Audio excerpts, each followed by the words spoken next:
Hi, everyone. This is Michelle Gramolia, the President and CEO here at Woodland Pond.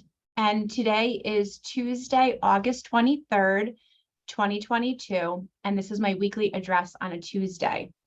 I have a number of very important topics for all of you today, and then some calendar reminders and those kinds of things. So I hope you do take the time to watch the whole address. I don't expect it to be too particularly long. But there's definitely some very important information that I would like you to have. So first and foremost, and this is very important, tomorrow, which will be Wednesday, from noon until 2, our call bell system will be under routine maintenance and unavailable to residents. So in each area of the community, the staff has put into place different manual protocols to be able to respond to resident needs. Obviously, the higher the acuity of the care setting, the more interventions that we've put in place. So there are standard protocols that we do when the call bell system will be down, and we will be implementing those.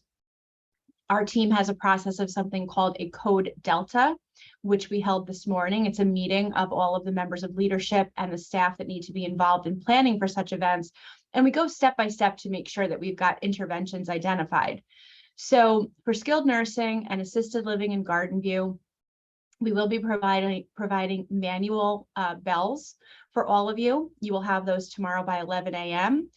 We will have staff at each entrance, non-clinical staff manning each entrance to those units. And we will have extra staff roaming the hall so that if you tap your bell or you call out, we will be able to respond to you in the event of that you have a need. In independent living, we don't have the same types of mechanisms in place. So what we need you to do tomorrow is be aware that from 12 p.m. noon until 2, your call bell, your PERS buttons and your call bells in your restrooms will not work. So we need you to keep a cell phone handy or a cordless phone. Maybe take it easy on activity tomorrow between noon and 2, just because, we want to reduce the opportunities for times when a resident needs their call bell and will not have access to it because we have to do this required maintenance. And the maintenance is straightforward. This is a software-based call bell system, and periodically we do have to have a downtime because we have to do software upgrades. And it's those software upgrades that provide the residents the assurance that the call bell system continues to be in working order. It addresses any bugs or glitches that have come up in the software and so forth. So again, from noon till 2 tomorrow, please be aware that if you're in independent living, it's going to be very important to have an alternate way of communication handy, because your call bell and your PERS are not going to work. Again, we are providing such things in the health center. If you have any questions at all, you can ask any of our nursing staff or contact me directly and I will help. You can also call concierge and they can answer any questions that you have on that. The next thing that I wanted to discuss is a little bit of interesting information. So many of you may have paid attention to the news or seen in the news that in one of the earlier legislative sessions, New York State legislature passed what is referred to as safe staffing standards for the nursing home settings here in New York. There are 572 qualified facilities, and the first measurement period for safe staffing standards was the first quarter of 2022. So what the state does is it obtains directly from our payroll company actual hours worked by individual by day. This is not information that we provide them manually. This is information that comes right from our payroll system. So it reconciles to the checks that were sent to employees and so forth. And it tabulates based on our resident head count. Again, this is specific to skilled nursing to make sure that we and all of the other 571 skilled nursing facilities are compliant with the new safe staffing standards. I had communicated numerous times over the last year or so, as we anticipated this coming online, that Woodland Pond had no concern about meeting the standards. We typically staff at or above what the state was putting into effect. And I'm very, very pleased and not surprised at all to report that Woodland Pond was one of the smaller percentage of facilities in New York that passed the safe staffing standard for the first quarter. The information just came out. I'm even prouder to announce that out of the 572 facilities statewide, we have the 30th best staffing. So there are 542 nursing homes that have far inferior staffing to Woodland Ponds. We're thrilled about that. Again, not surprised. We know that we're well staffed, and yes, of course, there are times when, we have people out for illness or vacation, and all of that's taken into account. And even with that, we're meeting and exceeding the state standard, and we are in the top 5% of providers in the state when it comes to staffing. And again, we're thrilled about that. We're thankful to the staff. We continue to invest in staffing. Statistically speaking, there were 22% of the facilities did pass the safe staffing standard, and 78% failed or did not meet the safe staffing minimums. My understanding is that roughly 60% of not-for-profits were not able to meet the standards. 90% of for-profit nursing homes or skilled nursing facilities were unable to meet the safe staffing standards. So, it's clear, the industry has known for a long time, not-for-profits like Woodland Pond, we invest in our people. We take any margin that we're able to generate in a particular period and put that right back into staffing, right back into programming. You can see, the data would start to show, I think, that, not-for-profits in general seem to do that more so. And so just keeping that in mind, it's a great model, very care-centric, but we're thrilled with that outcome. And, we'll continue to monitor this closely. Now, the way the legislation is written, starting in the second quarter of 2022, which just ended, the state did indicate that the penalties for not meeting the criteria may begin to be imposed. And those penalties, as stated in the legislation, are $2,000 per day for each day that you don't meet the staffing standards. So for a facility, as I said, 78% did not meet them for this first quarter. If that same trend was to occur in the second quarter, 78% of facilities could potentially see, $2,000 per day penalties for each day that they did not meet the staffing standards. So this could really add up. Obviously, it's going to be potentially big dollars. I think you're going to see more of this in the news because there is clearly a shortage of nursing staff. This is not a matter of folks not wanting to hire. It's a matter of folks not being available for hire. So I would expect that you'll see this issue come up in the news because of how few facilities were able to meet the standards. But I just wanted to share that Woodland Pond, again, is in the top 5% of providers across the entire state, and certainly met those safe staffing standards for the first quarter. The next thing I wanted to mention also relates to a state initiative that you may have seen some information about, and I just wanted to share some information about how it applies at Woodland Pond.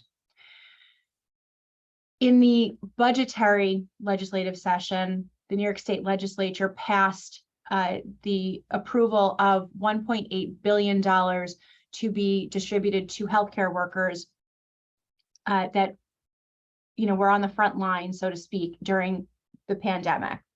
And they have initiated or provided to us the criteria for which we are able to understand which staff this would apply to, because it's not all job titles, not all staff members are considered to be frontline. One of the things that we have learned and confirmed is that because this is a Medicaid funded program, this is specific only to Medicaid enrolled providers. And so for Woodland Pond, only skilled nursing is a Medicaid enrolled provider. So we know that this will only apply to staff that work in skilled nursing. This is just the way the legislation was written. It excludes assisted living, it excludes independent living. So of course, this is discouraging to a lot of our staff but it's the state that has come out with the provisions for this program. So they do understand, of course, that this is not a Woodland Pond decision, as many of the mandates and requirements of COVID have not been Woodland Pond driven, but rather state driven. This is similar. So we are in the process now of identifying among those skilled staff which meet the criteria. That the state provided us with a list of those job titles that will qualify. And then these bonuses will be paid through a reimbursement through the Medicaid payments that we get on a monthly basis. So some of our staff will receive up to $1,500 twice. So a total of $3,000. It all depends on how many hours you work, but the maximum bonus would be $3,000 paid over 2 vesting periods. So you may see that in the news. And so I just wanted to let you know we are working through all the logistics on that for the first application date, which is September 2nd of this year. Tomorrow, Thursday, and Friday, we will have a free store. And many of you have donated items. I'd like to say thank you very much for that. I cannot explain how much and how meaningful your donations are to our staff. As you know, inflation is hitting everybody hard, but particularly our staff, a lot of which are new in the workforce, aren't making huge amounts of money just yet. Everything helps. So if there's a beautiful winter coat that they don't have to then go buy because they were able to get it from the free store, it truly helps and relieves stress for our staff. So I'd just like to say thank you so much to everyone that's donated something to the free store. If you have items or you haven't thought about donating anything to the free store, you still have time. We initially had set the deadline for Wednesday, but you can go ahead and bring stuff in all the way through Friday if you'd like to. We will accept coats and jackets, but other than that, no clothing, no shoes, no sheets, no pillowcases, and no bed pillows, but everything else is pretty much fair game. It should be gently used and in good working order, please, and thank you. To that point, my team has identified that the storage areas in the basement have really become quite a risk. So if you are to go into the storage areas at this point, there is far too much resident belongings and even Woodland Pond belongings, and we're working through these things, but far too many things are not in cages. This would be a great time. You can go down to the basement today or tomorrow, clean out the things that you don't need, bring them to the free store, help us clean and make that environment a lot safer. Right now, those environments of the storage areas are a trip and fall hazard and a fire risk because there is just far too much stuff. There are things that are not in cages. We are going to have to start actually individually contacting folks to clean up down there because it really is in such a state of disarray. But you could really help us by going down to your storage cage. Many of you haven't been there in a long time. Go down there, clean it out, or at least clean through some of the big stuff. And if you have items that do not need to be there and you don't need them anymore, and a family member isn't expecting them from you at some point, just bring them to the free store. It's easy to dispose of. You don't have to worry about it. And it helps us clean up a very significant risk that exists there now.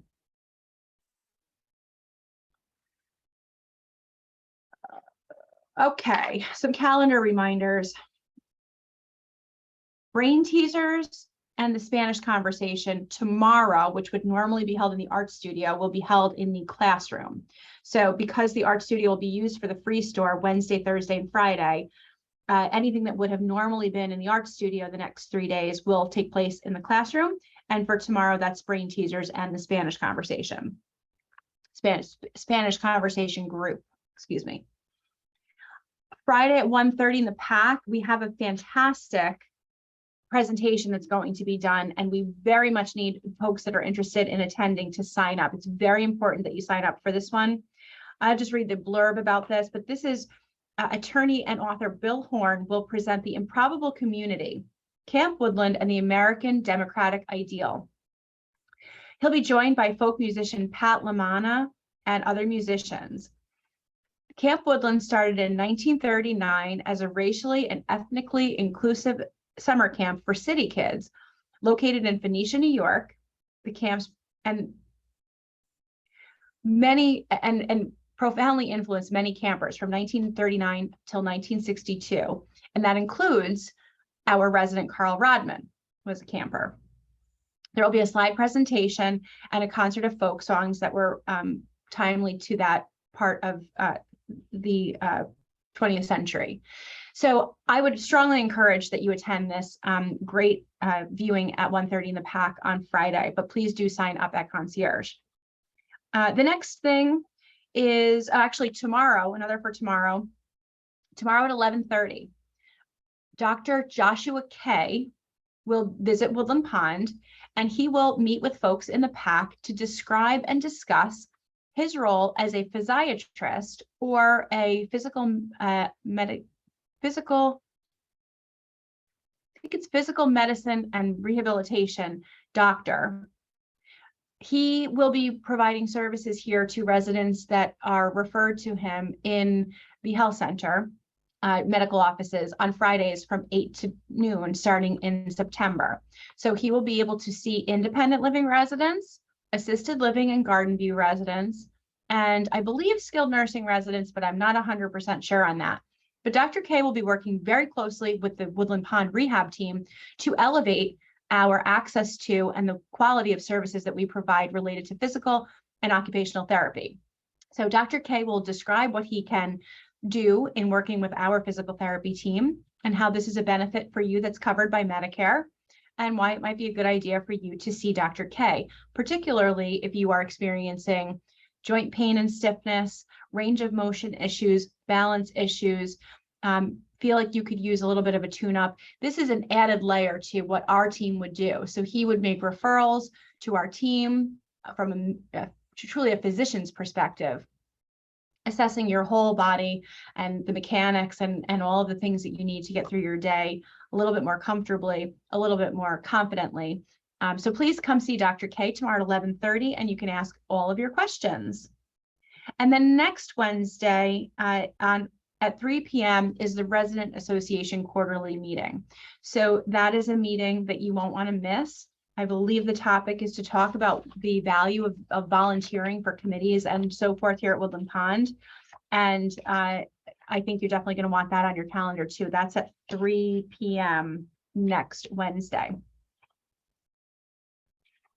think that's all I have for today. I will be around all week if anybody needs me, and I hope you have a great day. Thank you.